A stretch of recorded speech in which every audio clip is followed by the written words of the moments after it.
জামাত মানে পাকিস্তানি, তুমিও জানো আমিও জানি।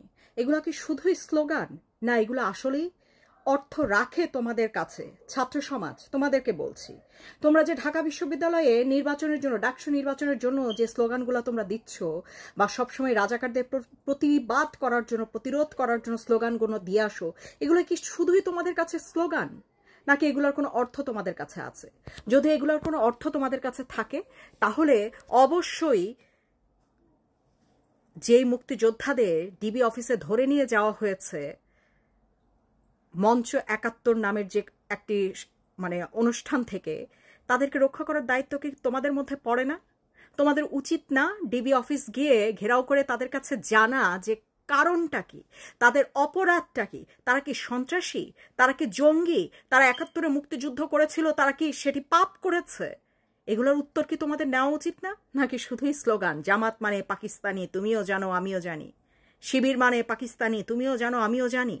এই এই যে ছোট ছোট বাচ্চারা বা মধ্যবয়সী বেটারা এই রকম বয়স্ক মুক্তিযোদ্ধাদের গায়ে হাত তুলছে, তাদেরকে পুলিশ কোনো রকম ওয়ারেন্ট ছাড়া, কোনো রকম অপরাধ ছাড়া একটি অনুষ্ঠান থেকে তাদেরকে ধরে নিয়ে চলে ডিবির অফিসে দিয়ে দিল, তোমরা চুপচাপ দেখছো? আচ্ছা, ঠিক আছে, তাহলে আমাদেরও বুঝতে হবে যে তোমাদের কাছে শুধুই এসব হচ্ছে একটি স্লোগান। তোমরা মুক্তিযুদ্ধকে ধারণ করো না, তোমরা মুক্তিযুদ্ধকে বিশ্বাসও করো না, সেটাই তো মনে করতে হবে। আর কিছু আসলে বুঝতে পারছি না। তোমাদের কাছে আমাদের যে আশা, যে ভরসা, যে ঠিক আছে তোমরা মুক্তিযুদ্ধকে ধারণ করবা, লালন করবা, দেশকে এগিয়ে নিয়ে যাবা, রাজাকারদের ঠাঁই দিবা না দেশে, আমরা নিরাশ হচ্ছি। তোমাদের থাকা সত্ত্বেও কিভাবে মুক্তিযোদ্ধাদের ডিবি অফিসে ধরে নিয়ে গেল অপরাধ ছাড়া? যাই হোক, এখান থেকে পরিচিত মুখ তো আমরা জানি, লতিফ সিদ্দিক উনি আছেন, আমাদের হচ্ছে মঞ্জুরুল আলম পান্না ভাই আছেন। তো এরকম আরও কিছু মুক্তিযোদ্ধাদেরকে ওনারা ধরে নিয়ে গেছে, পুলিশ ধরে নিয়ে গেছে, ধরে নিয়ে ডিবি অফিসে দিয়ে দিয়েছে। আসলেই তাদের অপরাধটা জানার আমার ভীষণ ইচ্ছা।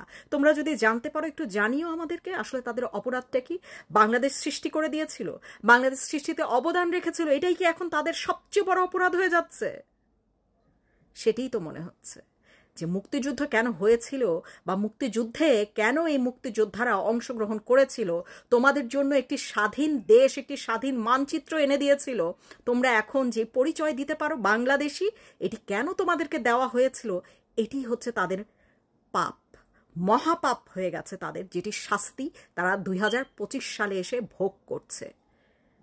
তোমরা যদি পারো যাও রক্ষা করো।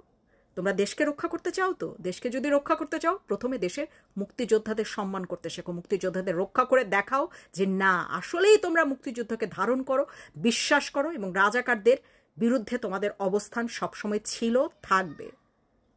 বিশ্বাস করতে হবে তো, তাই না?